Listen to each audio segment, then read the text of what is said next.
So they looked at my dear Penny and they said, Gianna will never be anything, which is always encouraging.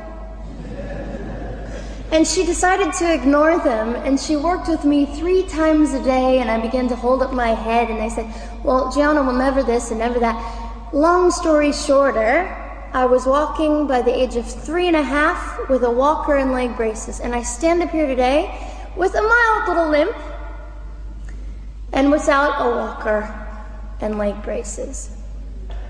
I fall gracefully sometimes and very ungracefully at other times, depending on the situation, but I consider it all for the glory of God.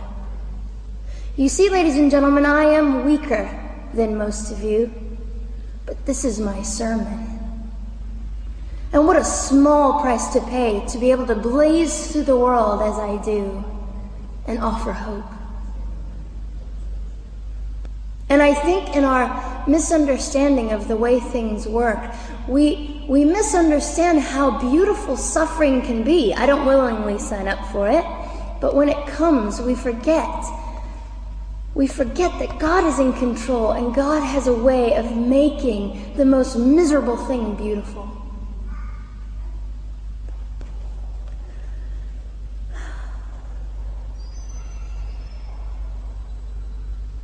I have met my biological mother. I have forgiven my biological mother. I am a Christian.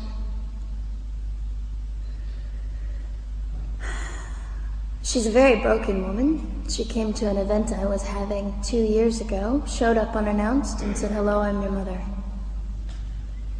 And it was a very difficult day. And yet, while I was enduring all of this, you'll probably think I'm silly, but I was sitting there and I was thinking, I don't belong to you. I belong to Christ.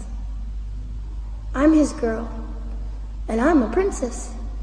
So no matter what you say, in all your anger and brokenness and rage, it's not mine to keep. It's not mine to carry, and I won't. I was saying all this inside. So ladies and gentlemen, you have an opportunity. But for just a brief moment, I would like to speak directly to the men in this room and do something that is never done.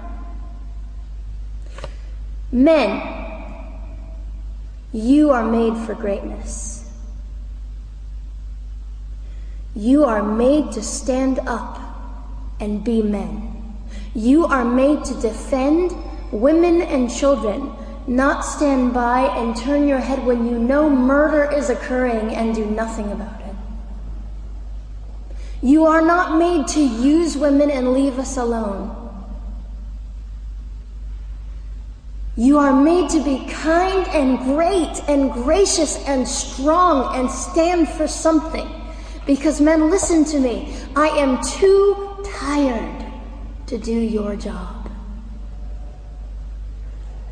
Women, you are not made for abuse. You are not made to sit and not know your worth and your value.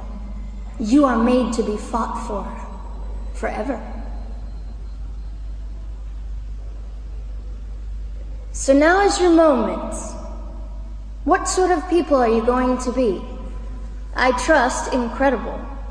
I trust, men, you will rise to the occasion. To the politicians listening, particularly to the men, I would say this: you are made for greatness, set your politics aside. You are made to defend what is right and good.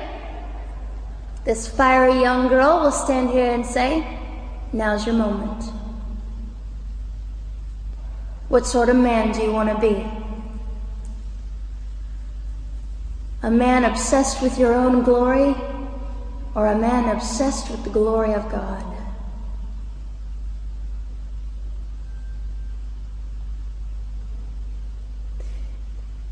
It's time to take a stand, Victoria.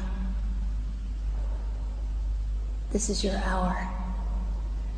God will assist you. God will be with you. You have the opportunity to glorify and honor God in 2008. I'll just end with this.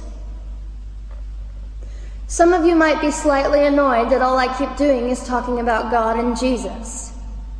But how on earth can I walk about limping through this world and not give all my heart and mind and soul and strength to the Christ who gave me life? So if you think I'm a fool, it's just another jewel in my crown. My whole intent in living here is to make God smile. I hope some of this made sense. It just came from my heart. God bless and keep you.